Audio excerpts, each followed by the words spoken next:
DMTV Info, votre chaîne d'information en temps réel. La politique, la santé, le sport, les faits de société, la musique, les rumeurs et bien plus encore. Vous découvrirez cela dans notre chaîne DMTV Info.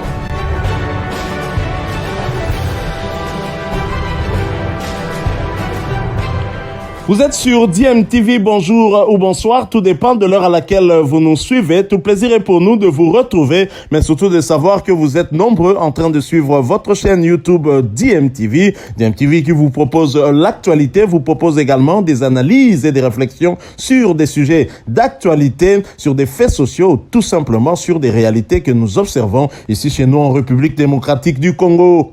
C'est l'heure de notre tour d'horizon. Un tour d'horizon qui nous permet d'échanger avec vous sur l'actualité concernant certains de nos internationaux. Et pour le numéro d'aujourd'hui, nous le débutons par la Turquie. Turquie, après son premier match réussi, Jackson Muleka règle ses comptes avec le Standard. Brillant pour ses premiers pas avec Kazımpaşa, Jackson Muleka n'a toujours pas digéré son départ du Standard de Liège. L'international congolais n'a visiblement pas envie de laisser passer les malentendus véhiculés autour de son prêt. Dans une interview exclusive avec le média belge Sudinfo, Muleka n'a pas épargné le Standard, club auquel il est toujours lié. C'est le Standard qui m'a poussé vers la sortie, raconte l'ancien joueur du TP Mazembe, rejetant ainsi en bloc les allégations de son coach, Lucas Elsner, qui prétendait que c'est Muleka qui voulait partir. C'est faux. Je le répète, moi, au départ, je voulais rester, pour aider le Standard à s'en sortir et à repartir du bon pied. Je voulais apporter ma pierre à l'édifice, assumer mes responsabilités, a déclaré le nouveau joueur de Kazımpaşa. Voici l'interview de Jackson Muleka que nous allons lire pour vous. Ce choix d'avoir opté pour le club liégeois, je ne le regretterai jamais. Même si le traitement que m'ont réservé les dirigeants m'a terriblement déçu. N'inversons pas les rôles, c'est le Standard qui m'a poussé vers la sortie. Dire le contraire, c'est travestir la réalité. J'ai tout de suite compris, lorsque le mercato s'est ouvert, que la direction avait décidé que je devais partir. Comment interpréter les choses autrement lorsque vos dirigeants passent des coups de fil à d'autres clubs pour qu'ils m'appellent et m'incitent à les rejoindre? Jackson ne gagne que 5 000 € bruts par mois au Standard, ce qui est le salaire minimum pour un joueur extra-communautaire, ce qu'il a nommé un contrat de merde. J'espérais légitimement, après ma première saison ponctuée par 12 buts inscrits toutes compétitions confondues, que mes efforts seraient récompensés. Et que mon salaire serait revu à la hausse. Celui-ci ne l'a jamais été. On en a encore discuté à la fin du mois de décembre, pour arriver à une proposition de revalorisation qui a été balayée dès l'instant où j'ai refusé de m'en aller sur la base d'un prêt. Et notamment à Saint-Tron où j'aurais pourtant pu gagner, 9 fois plus qu'à Sclessin. Je sais que cela va être très compliqué de rentrer au Standard et que ce sera difficile de croiser à nouveau le visage de certaines personnes. Pour quelle raison serais-je sanctionné? Je ne dis que la vérité et il est important que les supporters du Standard la connaissent. Triste quand même ce qu'a vécu l'international congolais qui a bien fait de vider son sac dans un média belge afin que les supporters du Standard sachent la vérité sur son parcours dans leur club. Restons en Turquie. Britasson Balonga et Adana Demirspor arrachent le point du nul. Mené au score pendant plus d'une heure, Adana Demirspor arrache le nul aux arrêts de jeu face au Beşiktaş en match comptant pour la 25e journée. L'international congolais, remplaçant, a fait son entrée à la 84e minute de jeu. Ce match nul permet aux éclairs bleus de rester sur le podium. Adana Demirspor est 3e de Super League avec 41 points. Quittons la Turquie, allons cette fois au Portugal mais après cette courte pause.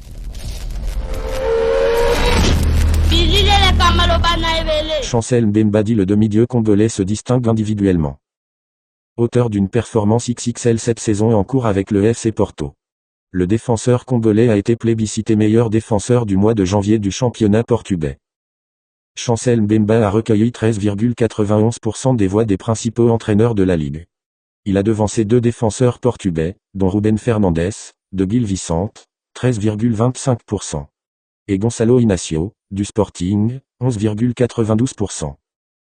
L'international congolais a joué au total 4 matchs au mois de janvier en championnat avec les Dragons, dont tous se sont soldés par des victoires des siens. Du demi-dieu à Dieu il n'y a qu'un pas. Quittons le Portugal, allons au Koweït. Koweït où Dieu merci Mbokani retrouve les terrains. Absent durant les semaines précédentes suite à une blessure, Dieu merci Mbokani a effectué son retour hier à l'occasion de la Super Coupe du Koweït face à Al Arabi. L'ancien joueur de l'Antwerp en Belgique est monté à la 75e minute de jeu. Son équipe, Le Kuwait SC s'est malheureusement incliné après la séance des tirs au but 4-3 au terme d'un match nul de 1-1. D'un avant-centre congolais à un autre, quittons le Koweït pour les Émirats Arabes Unis. Aux Émirats Arabes Unis, Ben Malango et Al-Sharjah ramènent le nul en coupe. Al-Sharjah est allé obtenir le nul de 0-0 sur la pelouse d'Al-Was lors du match aller des demi-finales de la Coupe du Président. Remplaçant dans ce match, l'international congolais est entré à la 65e minute. Les deux formations s'affronteront lors de 2 prochaines rencontres. Al-Sharjah sera reçu tout d'abord ce vendredi dans le cadre de la 16e journée du championnat, avant de recevoir ce dernier le mardi 22 février pour le compte du match retour de la Coupe. Terminons ce tour d'horizon par la Belgique où l'international congolais Théo Bongonda entre de plus en plus dans l'histoire, mais on en parle après cette courte pause. Belgique, Théo Bongonda déjà dans la légende. Bravo au tout nouveau international congolais. Théo Bongonda s'inscrit de plus en plus dans l'histoire du KRC Genk. À 26 ans, le capitaine des Bleus et Blancs fête déjà sa 100e apparition avec le club belge. Dans la foulée de la victoire du dimanche soir face au Standard de Liège, dans un match comptant pour la 27e journée de la Jupiler Pro League, l'ancien attaquant du Celta Vigo en Espagne a franchi la barre de 100 matchs sous les couleurs de Genk. Une occasion pour lui d'inscrire également son 8e but de la saison et propulser ainsi les quadruples champions de Belgique à la 8e place du championnat. Que dire de plus si ce n'est bravo Djogo. C'est avec cette nouvelle de Théo Bongonda que nous mettons un point final à notre tour d'horizon d'aujourd'hui. Voilà, nous sommes de retour et merci à vous de nous avoir suivis. Merci de continuer à faire confiance à votre chaîne DMTV et nous espérons en tout cas que ce sujet vous aura plu et si c'est le cas, laissez-nous un maximum de j'aime. Merci de partager avec nous aussi votre point de vue en nous laissant un commentaire. Abonnez-vous si vous êtes nouveau ou ancien et que vous ne vous êtes pas encore abonné. N'oubliez pas d'activer la petite cloche de notification en cliquant tout simplement sur celle que vous verrez apparaître dès que vous serez abonné parce qu'elle vous permettra de ne plus rien manquer des prochaines vidéos que nous vous proposerons. Encore une fois, merci à vous, avec espoir de vous retrouver très bientôt avec un autre sujet d'actualité. En attendant, portez-vous bien et DMTV vous dit au revoir.